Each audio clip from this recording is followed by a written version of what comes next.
Hey there, Business for Unicorns podcast listeners. This is Mark, and I'm here to tell you about an awesome free resource on businessforunicorns.com. If you ever find yourself feeling frustrated with your training gym because you know that there are all sorts of things you could work on, but you're not really sure how to prioritize, you don't know what's the most important thing to work on or what order you should be tackling your priorities, well, now is the time to go to businessforunicorns.com, click the button, and fill out our free self-assessment. With the Ultimate Training Gym Owner Report Card, you will gain immediate clarity on just where to be focusing your attention to create more positive impact on your community, to drive more revenue and take home income, and to do it all with less stress and more peace of mind. So go to businessofunicorns.com, click the button, fill out that free self-assessment, and start building a business and life you love today.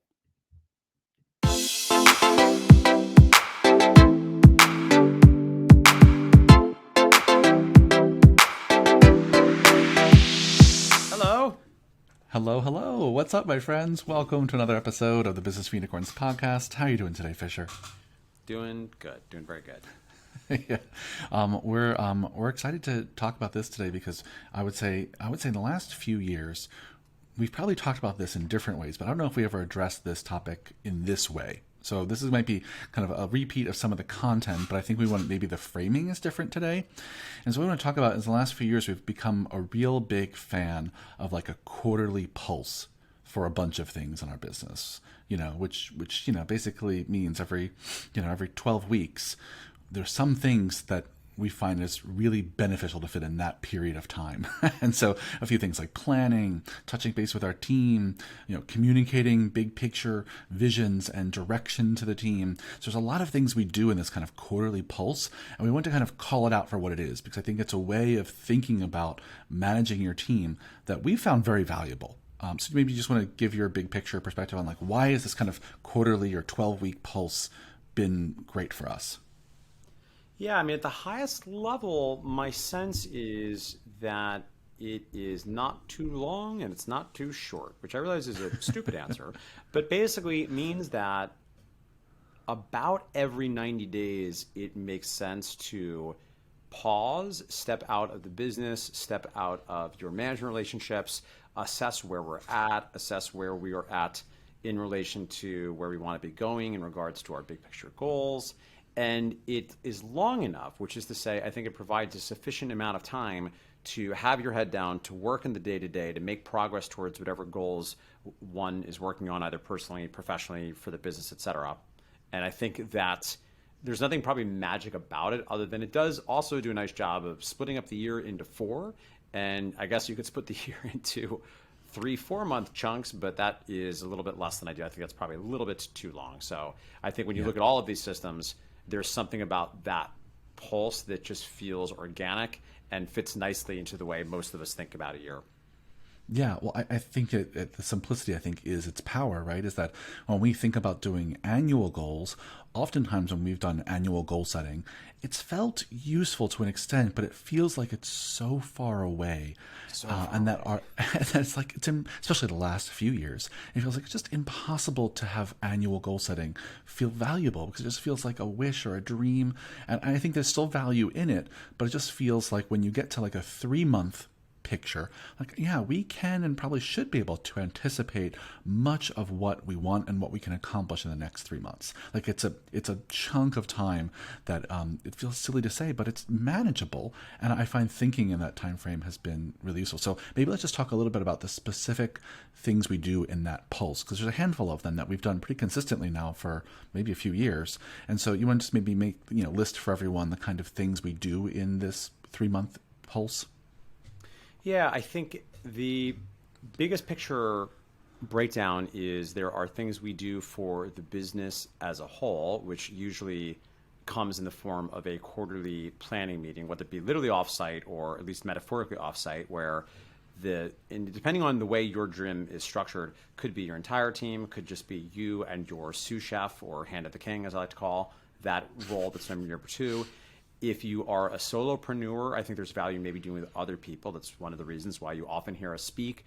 This is one of the pillars of the Unicorn Society and how we structure people's planning processes. So I think there's the actual planning itself, I think related to that, one thing I think it's important to highlight that becomes a very important piece if you have people on your team that are not at this quarterly planning retreat. And it stands to reason, even if you have 5, 6, 7 people, you're going to have some people that are paying attention to your business that probably fit the definition of a stakeholder, but it doesn't make sense for them to be there at the quarterly meeting. So I would add to the quarterly planning pulse, there's the quarterly communication pulse. And usually this falls upon the whoever the owner operator to take all the things that were discussed in the quarterly planning meeting and prepare some kind of presentation for their team. Now, historically, this is a thing we've done live and in person.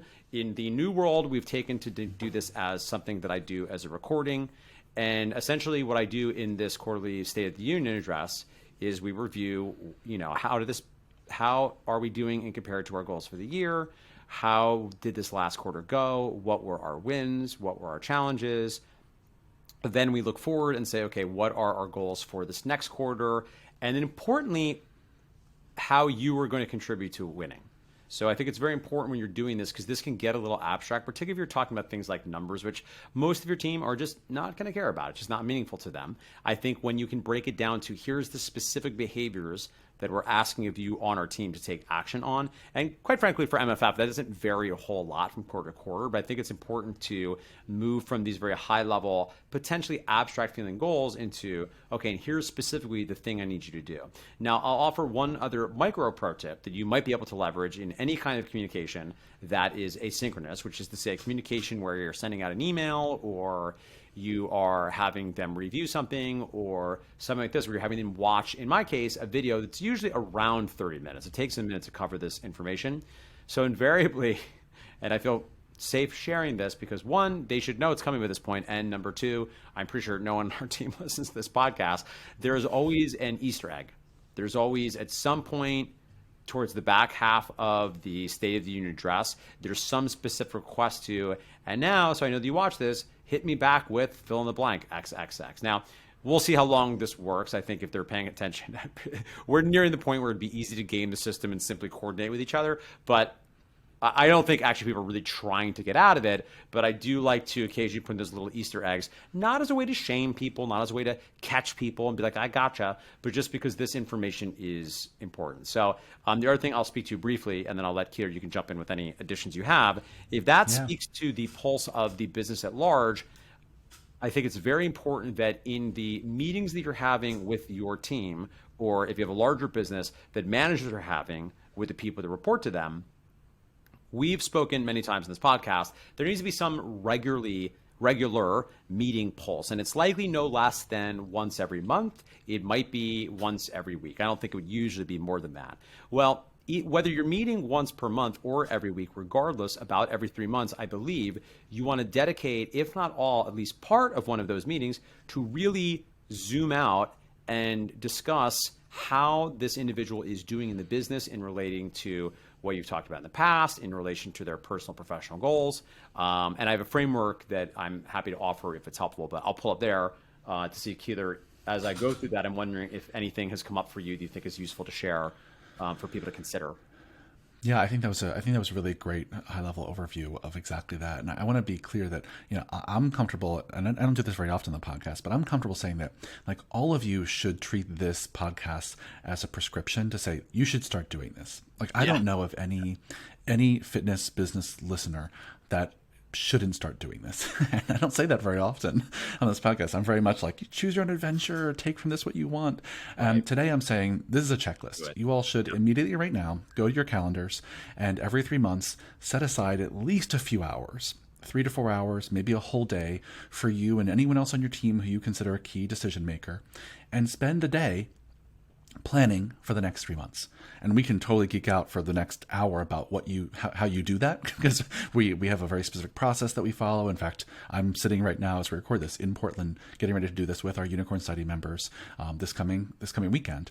And we spend a whole day, and we really break that planning day into time to look backwards at the previous 3 months, time to look forward at the next 3 months and the next year, time to kind of reconnect with the goals that we achieved and didn't achieve. We we reconnect to our values. We really take time to like think through what is our best thinking for what we can accomplish in the next 3 months that really springboards us to our long-term vision and goals. And just doing that 4 times per year is so crucial to kind of keeping aligned to your vision and your values, to making sure everyone on the team is really clear about what the most important work is every single day when they show up. I think you can have much better accountability when you have clearer goals and tasks. And so I think that all speaks directly to the second thing Mark mentioned, is that out of that meeting, right? Imagine if you start having that meeting, and you all should, that not everyone's going to be at it. So the next thing you have to do is make sure you bring everyone else along with you who is not at that meeting. And that goes to Mark's kind of State of the Union communication he was talking about. I think you all have to do that too, right? Unless you're, an army of one, and then you don't have to tell anyone else. But even if you have one person that's part of your team, even a part-timer who is not there, they deserve to be looped in. And you want to be looping in to share your vision for not only where the company's going, but how they can specifically and uniquely contribute. I think that part that Mark said, I just want to underline like 3 times and say, the most important part of that communication is not just the what, but it's the so what. And so what for me, right? And so you have to answer that question for them to say, this is how you're going to contribute to where we're going. I think the only thing I have to say about the third one, about the kind of pulse for talking to your team, I just want to say that I think that's also really important. Like, go start doing that. If you're meeting with your team or your direct reports once a week or once a month, as Mark said, every quarter, every 3 months, it's really important to take a step out. And sometimes I think this is like, okay, well, actually just go to lunch together. Right? Actually, just go get coffee to get out of the building. Go somewhere else. At the very least, dedicate 5 or 10 minutes of your regular talk to zoom out and be like, how have you been?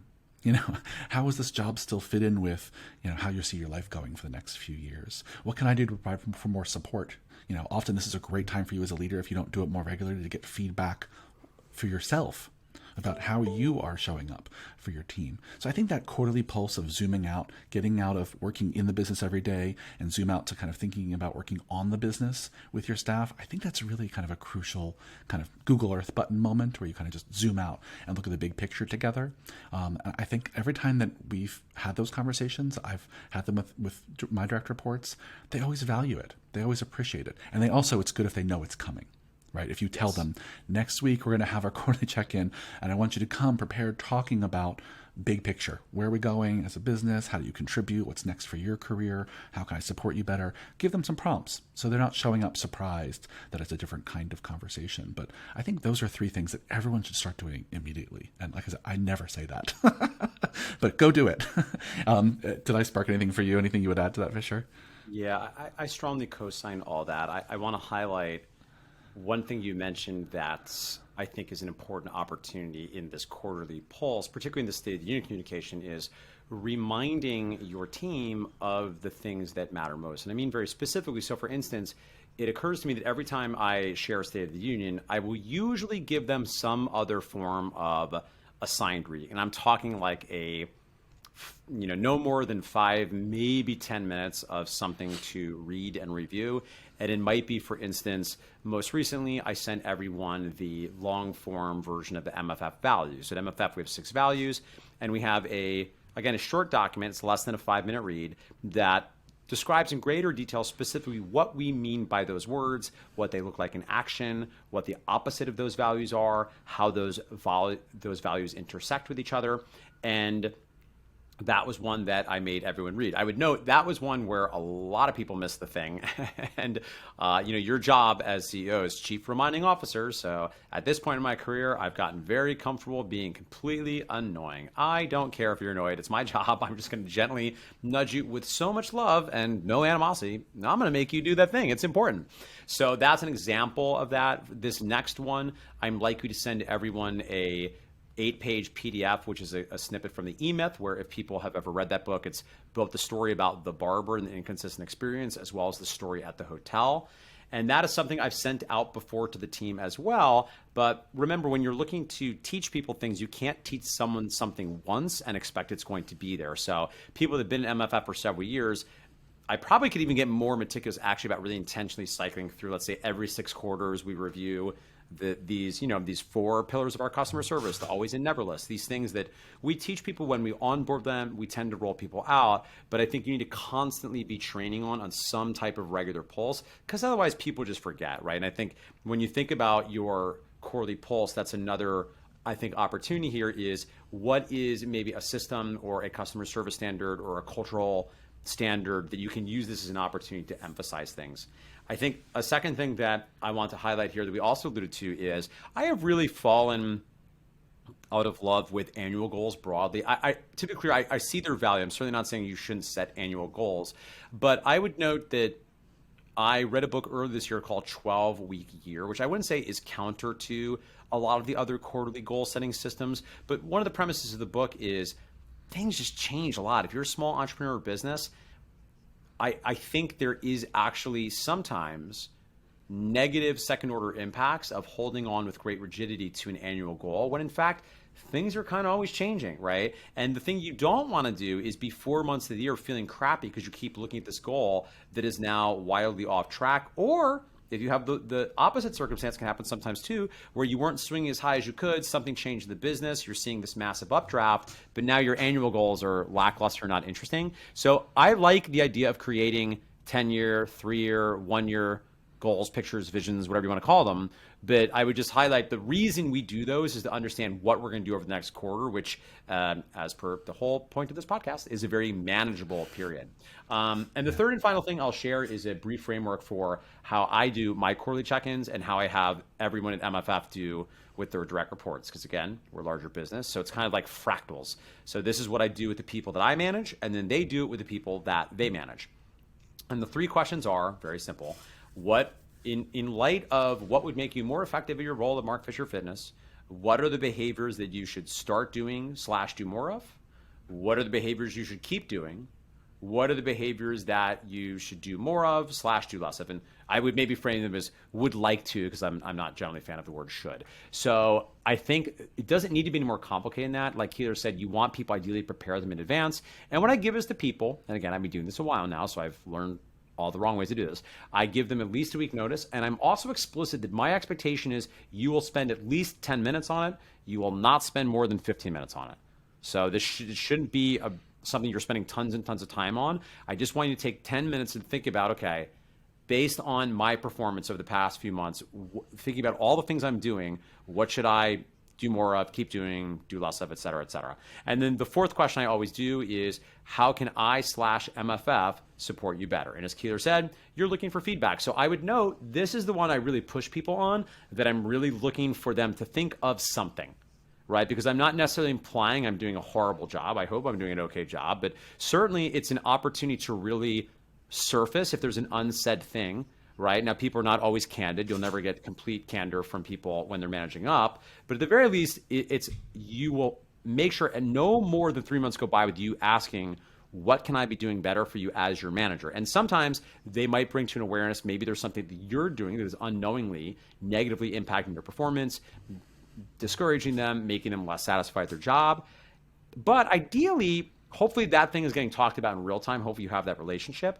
But I find at the very least, by thinking about this and really using good thinking about this and spending, again, no more than 10 to 15 minutes, and just trying to identify, okay, hypothetically, what could I or MFF do? What could make your job better, right? Because it's sometimes easier to be able to articulate, oh, this thing you're doing is really not working for me. But I think, not to be underappreciated, this is also an opportunity to be imaginative and think creatively and positively. What else could be going on? What would make this job even better? What would be really amazing and make me feel even more supported, even if they're already relatively happy in their relationship with you?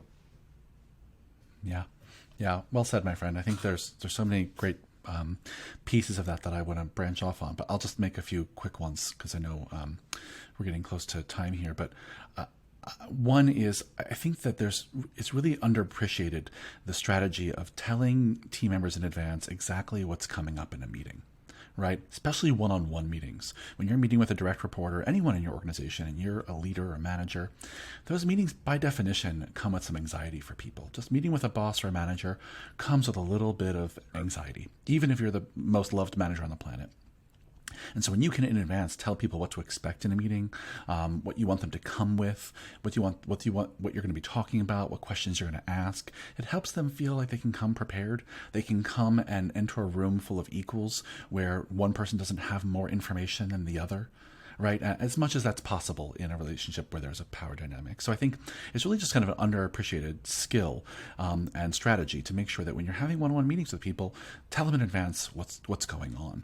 So I think that I wanted to call out. The other thing I wanted to call out is that the idea of having this one-on-one meeting every quarter with your team where you zoom out and get feedback on yourself, I think is also just huge. I mean, I've been mentioning a few times on this podcast recently, and certainly our Unicorn Society members are sick of me saying this, but the two characteristics that are most associated with leadership in the research are self-awareness and learning agility, right? So self-awareness is the thing that learning agility are the two skills that in the research are the most correlated with being a great leader. And this meeting every quarter with your team is a great chance to zoom out and truly understand how other people see you, to build your self-awareness as a leader, to see how you come across and show up for your team.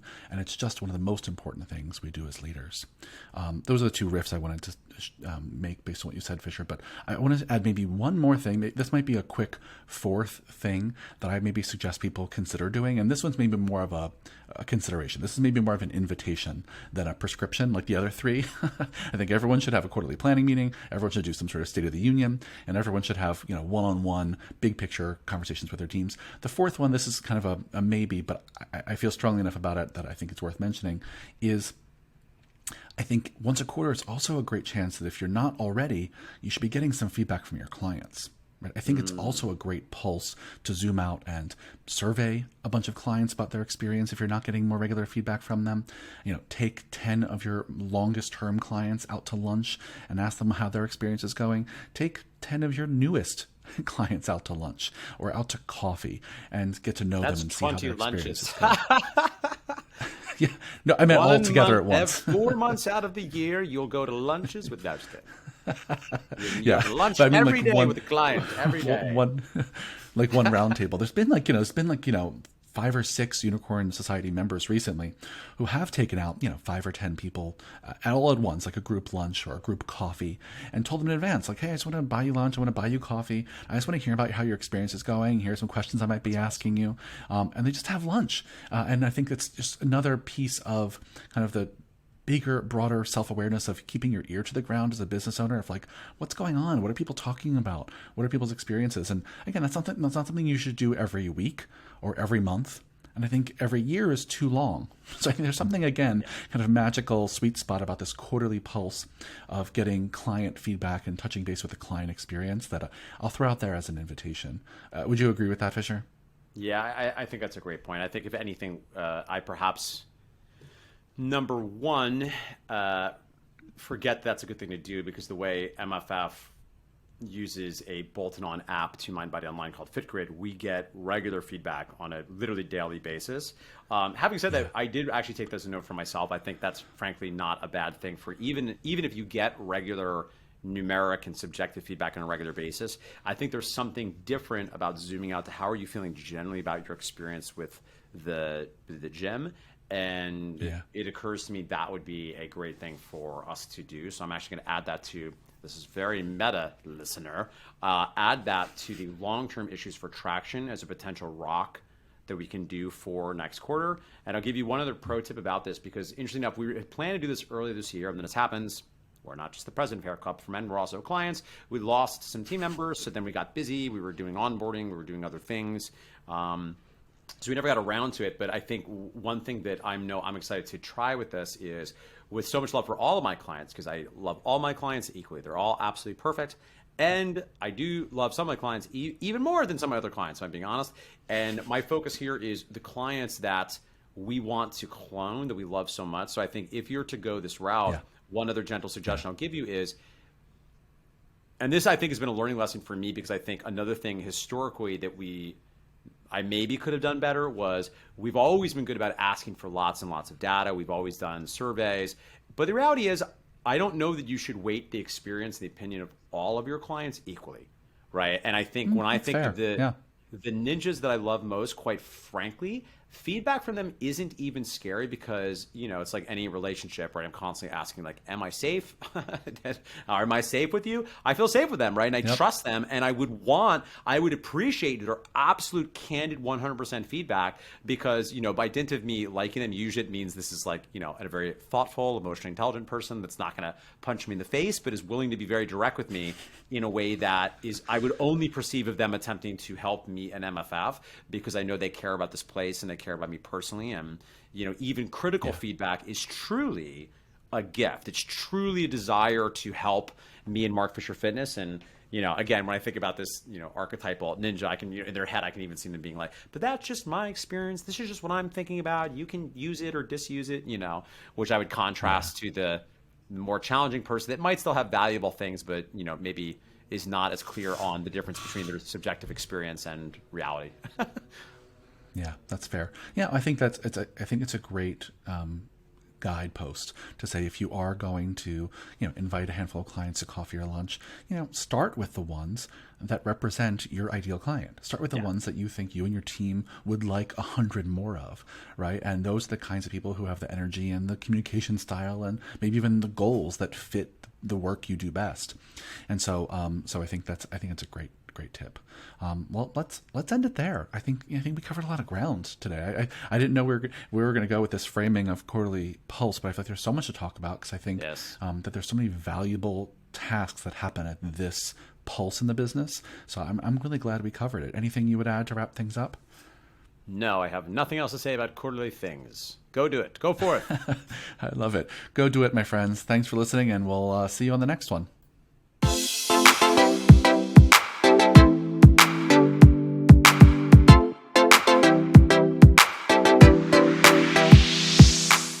Well, I hope you loved today's podcast. And forgive me, I want to remind you one more time if you haven't already done so, head over to businessofunicorns.com, click the button, and get your free self assessment, the ultimate training gym owner report card. I promise you're going to want to dig into this resource and get the support you need, finding crystal clarity on exactly where you need to be focusing to create a life and a business you love.